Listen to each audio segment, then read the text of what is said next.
Hello, sweethearts. This is Elisa Medhus with Jennifer Doran, whose information, I almost said Venti, in the Oh, description box below. So you need to check her out. She's might be booked up for a while. I don't know. But anyway, check her out before she gets booked up because you will see, again, from this channeling how awesome she is. Right, Jennifer? I guess. I guess. Yes, and we have I Erik don't who's going to know. be assisting. We're going to do part three of the Rod Serling interview. So you guys who have not seen it, please go back and see it. But anyway, he is an American screenwriter, playwright, television producer, known as the creator and host of the Twilight Zone. So anyway, I can go into all of his other stuff, but the full biography was in part one and two, I think. Anyway, let's go ahead and continue the questions. Let's talk about, is Rod there? Hi, Rod. Yes. Yep. So Okay. Eric's here. And hi, Say Erik. hello. I love you. I love you. Um, yes, and Rod is here too. Yeah, and I don't know. Eric's gonna have to carry the weight here because I don't. Okay, I you don't don't. know him. Yeah. If you saw a trailer for the Twilight Zone, you would. I've seen. I guess I probably did see a few You're a episodes when I little, was you're a bit younger. young. You're a bit young to really know it like I do. Um, all right, we're going to talk about your legacy, family, and afterlife, Rod, if that's okay with you. Yes. Do you have a message you'd like to share with your family, especially your daughter? I don't know the significance of that. I didn't, but we'll see So what she actually, says. I really do feel like he's saying that he has been able to get messages to her. Oh, Um, good. Yes, I don't know how that's happened. I feel as though he's come in dreams, but he's been able to get messages like she's heard from him since he's crossed, since Through a he's crossed medium, over. or was she able to? Um, Either that or in dreams. I feel like he's visited her. And so, I would still say yes, a medium, but Okay, sometimes if you have a friend that just calls you up and said, "Hey, your dad showed up in a dream of mine and the XYZ happened," and that's still like a mediumship message, even though the person maybe wouldn't consider themselves a medium. right. It feels like more like that sort of Okay, thing has happened okay. to her, and I really do. He's saying, she knows I'm still around. She knows I love her. She knows I watch over her, that sort of Oh, thing. that's good. I Now, don't know if she's going to even listen to this. So, maybe she will. In the afterlife, do you still create stories? If so, yeah, what's different about storytelling there? yeah. So it's funny when you had said we were going to talk about like his afterlife, he immediately said to me that he works on still creating like kind of in this science fiction genre, but like helping people who are here channel new things, new stories, new Oh, movies, new stuff like that. So nice. yeah, and he's had other lifetimes where he was creative like this. So it's like part of his Yeah, soul's DNA to yeah. create fiction, science fiction, that sort of thing. So he still does very much does that. He said what's different about it over here is like you can just like kind of manifest something to like play out in front of you just by like Oh, yeah, that's literally. quite different. Yeah, you can see, hey, what's this? What's this Yeah. show going to look like? Yes. That is cool. So, if you could write a Twilight Zone episode right now, can you tell me what it'd be about? It would definitely be extraterrestrial Oh, based. really? Yes, there'd be a Okay. lot of extraterrestrial stuff You right know, Jennifer, they saw in the news, I saw a teaser about an asteroid that's going through the some part of our solar system that the scientists say there's alien technology associated with it. So I'm just now. wondering, we're gonna maybe do a channel, and I'm not sure, but that's Yeah. kind of cool and creepy at the same time. Yeah. Yeah. Yeah. Rod, what is It, that? it definitely is. It's like tracking. It's like tracking technology. Oh, That's interesting. on the information gathering technology. It's not by chance. There's this definitely intentional technology on Oh it. yeah. Okay, cool.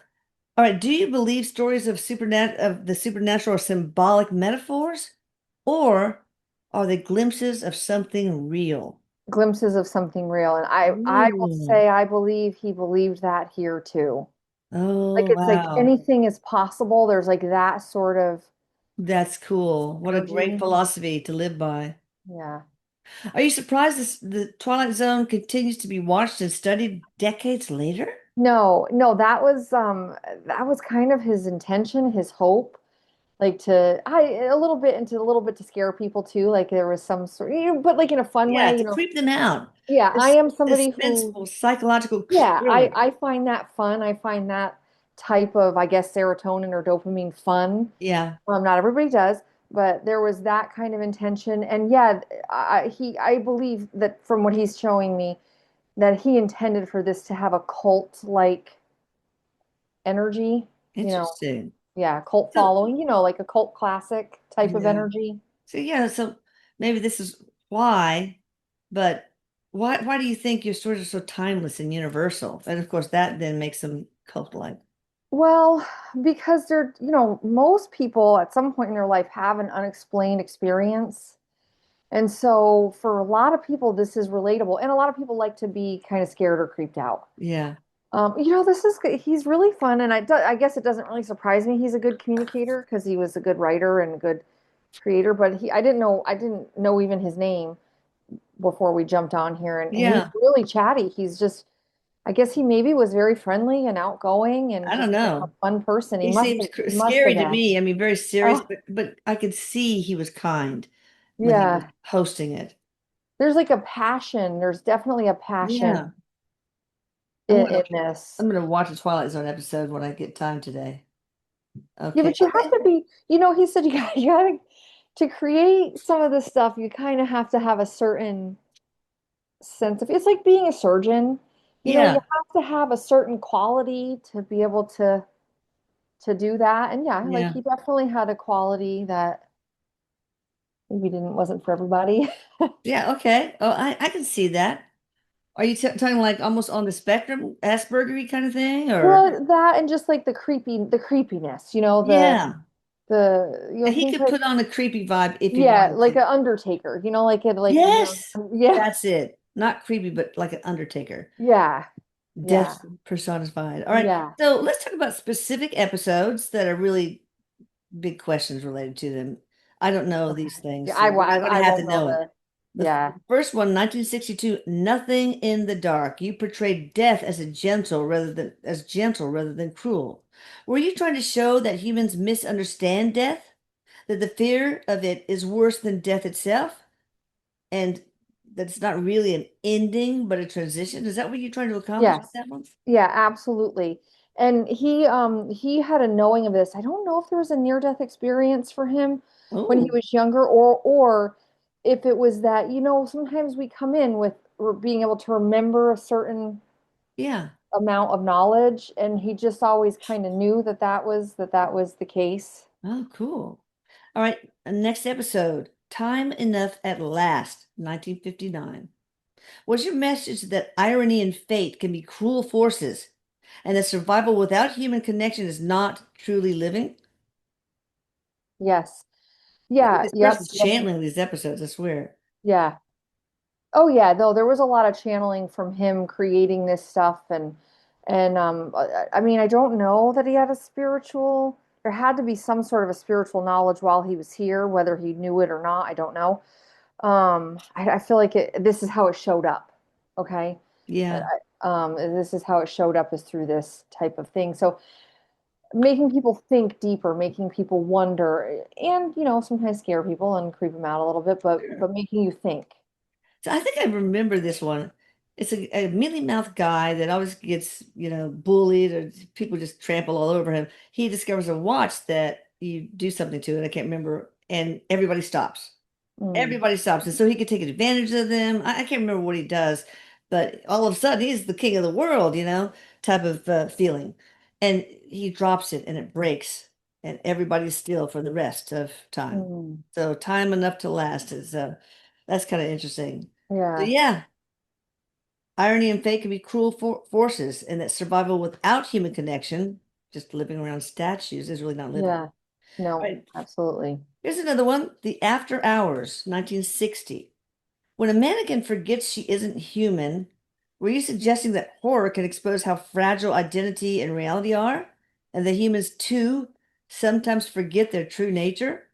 I think the guy already knows the answers to all this, or girl. Um, so I will say with this particular one, this is maybe a little bit beyond what he was trying to portray. It's not necessarily, that doesn't necessarily actually resonate with what he was trying to do here. What were you trying to portray of mannequin forgetting that she is not human? Now, I Anything or will just say this is one that because not he's saying not all of them had deep a, meaning? a lot of deep meaning. Yeah. And this is one he said he had a dream about something like this where the mannequin comes to life. And so this kind of stems off of a dream, which I would say was channeled from probably a spirit guide on the other side, but this was a bit more, there's like a more flippant energy to this particular one. Okay, not a deep meaning. Not a deep, deep meaning. Yeah. Okay. A couple more. The Obsolete Man. This was in 1961. Were you predicting a future where individuality, faith, and knowledge would be erased? And do you believe imagination and the human spirit can always outlast censorship and authoritarianism? Well, that's kind of a complicated one.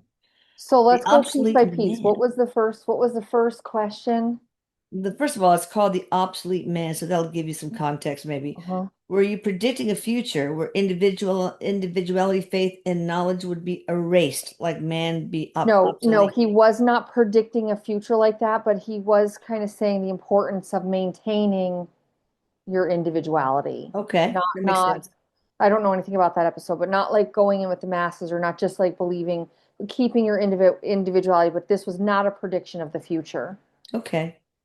And also, and do you believe imagination and the human spirit can always outlast censorship or authoritarianism? So, Yes. yeah, okay, Yeah, that makes they sense. can. Yeah. Good. The Eye of the Beholder, 1960. Boy, he was busy in 59 through Yeah. 62. Yes. You showed that beauty is relative, that the real ugliness lies in a society obsessed with conformity. I'm going to watch that one. And that Hmm. prejudice and narrow standards of beauty can destroy lives. Turn the page. Were you warning that the true horror is not how people look, but in how society judges and mistreats those who don't fit in? Well, warning or just shining a light on like this is his belief. And there must have been other writers and other people involved in the creation of this. Yeah, So, this does not all come 100%. from him. All the episodes are not 100% just him. Yeah. But yes. So just an observation is what this was Okay. Interesting. So I about want to ask beauty. Rod, 3 nights ago, I channeled an entire sitcom. It was the weirdest thing. So Oh, many it's kind of like The Office meets Cheers. It's in a funeral home, and there's the staff, and they're in cahoots with the ghost, the deceased, and they're trying to like, we'll get your daughter to quit forging your signature on the will, but you're going to have to give us that valuable timepiece. And just little things like that. And there's a yeah. raven that's a mascot called Morty, like Mortician, whatever. So it's funny. I mean, it seems to be funny. I had AI help me a little bit, but I did all the story arcs, all the I characters, love and it. I everything. I already want What to what was watch that?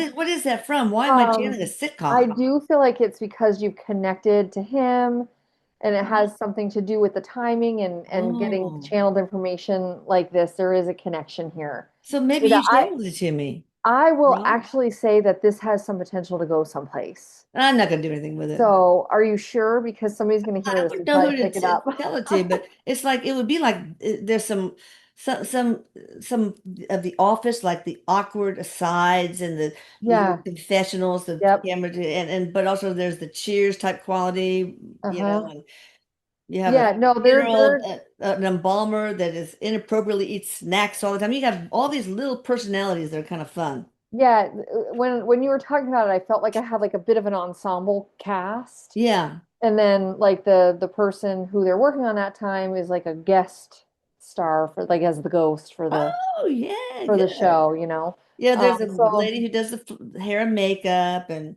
there two of I them are mediums. The hair and makeup and the flower lady are mediums. And you have Eddie, the hearse driver, is always having trouble with the hearse. so Anyway, I'm just gonna say, just because you brought this up as we're sitting here, and I actually really do feel like this could go someplace. I really do. I don't feel like you should just, oh, I'm not gonna do anything with it. I wouldn't know what to do. See, But anyway, well, Paula, you but you just you put can the lead on energy this. out there of like, I'm open if this is supposed to go Okay, someplace yeah, because it's exactly. got a really good high vibration energy. So Interesting. yeah, All right. you might want to Okay. edit this part out. No, no, no, no, no, no. So I don't edit. I'm okay. very transparent. Rod, thank you very much. Is there anything else you'd like to say before we close? Or Eric, would you like to add anything? You Or maybe we know, should talk about another life. We didn't talk about that. here's what he's saying.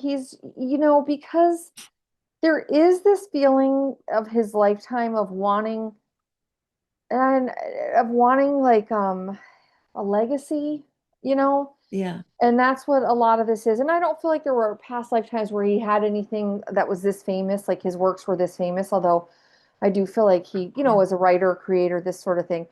But he wanted to create a legacy this time. And he yeah. said just the fact that here it is all these years later and you're like inviting me to come and do this, like I do feel like he accomplished what he had wanted, Okay.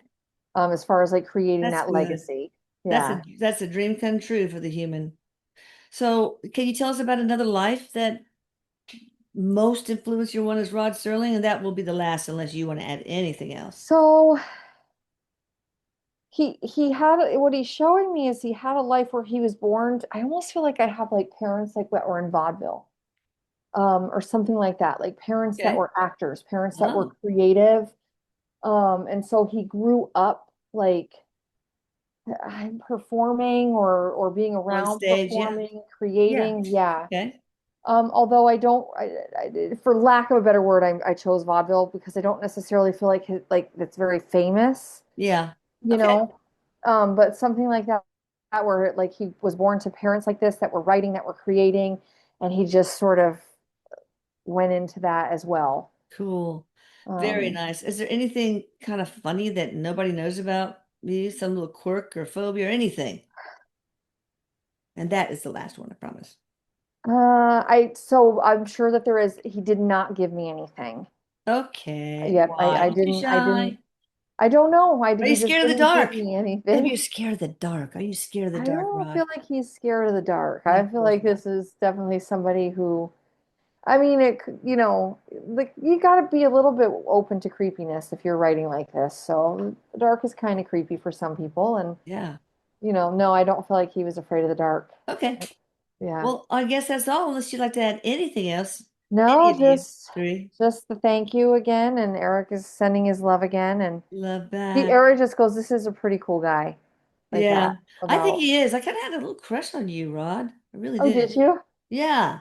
And Back in the I had day. a crush, of course, I had a crush on the vampire Dark Shadows, that series, which is about the same time, I think, or maybe Yeah. a little later. Anyway, enough about No my wonder weird, you married a my Scorpio. creepiness. No wonder you married a Scorpio. We're creepy. Oh, oh, creepy Yeah, we Scorpios. have the kind of creepy vibe, you I know? love it. I love it. Yeah. All right. Thank you very much. And you guys, please hit subscribe and hit the like button and check out Jennifer. All her information is in the description box.